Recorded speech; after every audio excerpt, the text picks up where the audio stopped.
আজকে আমাদের খানাকুল 1 নম্বর ব্লকের কিশোরপুর 2 নম্বর অঞ্চলে উপস্থিত হয়েছেন আমাদের শ্রদ্ধেয় স্বপননন্দী মহাশয়। দীর্ঘদিন রাজনৈতিক জীবনে উনি আমাদের খুব কাছে মানুষ এবং খুব স্নেহধন্য আমাদের কাছে। দীর্ঘদিন ওনার যখন স্ত্রী 2005 সালে যখন বিধানসভায় টিকিট পেয়েছিল, তখন স্বপনদার সঙ্গে আমরা কাঁধে হাত লাগিয়ে আমরা তখন আরামবাগ বিধানসভার অন্তর্গতই ছিলাম। তখন আমরা ভোট করিয়েছি। তখন বামফ্রন্টের একটা জামানা ছিল, সেই মুহূর্তে হয়তো আমরা তার ফল হয়তো পাইনি, কিন্তু তারপর থেকে স্বপনদা যেভাবে দলের জন্যে দলকে আগিয়ে নিয়ে গিয়েছে, এখনও যেভাবে সাধারণ মানুষের সাথে মেলামেশা করে এবং কর্মীদের সাথে যেভাবে সম্পর্ক রেখে চলেছেন, এতে করে আমরা খুবই খুশি, গর্বিত। তো আজকে স্বপনদা হঠাৎই এদিক দিয়ে যাচ্ছিল, দেখা হয়ে গেল, ভালো লাগলো। সঙ্গে সঙ্গে স্বপনদা দেখতে পেয়ে নেমে পড়লো, বললো সবাই মিলে একটু চা খাওয়া চলো। বলে একটু চায়ের চর্চা হচ্ছিলো এখানে, দাদাও আমাদের সঙ্গে চা খেলো।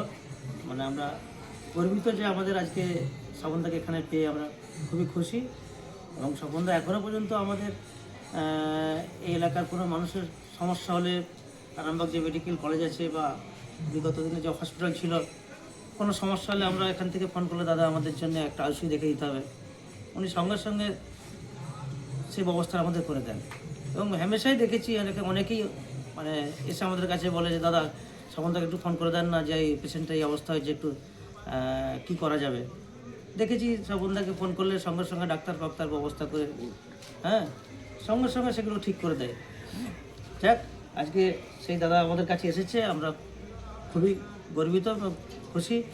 আমরা চাইবো আগামী দিনেও আমাদের পাশে যেন স্বপনদা এইভাবে থাকে, এইটুকুনি স্বপনদার কাছ থেকে আমরা আশা করব।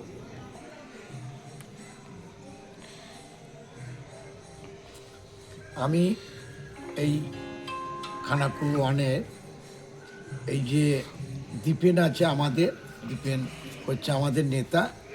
দেখি ওরা ছিল আমাদের খুব পুরনো, খুব ভালো সংগঠক।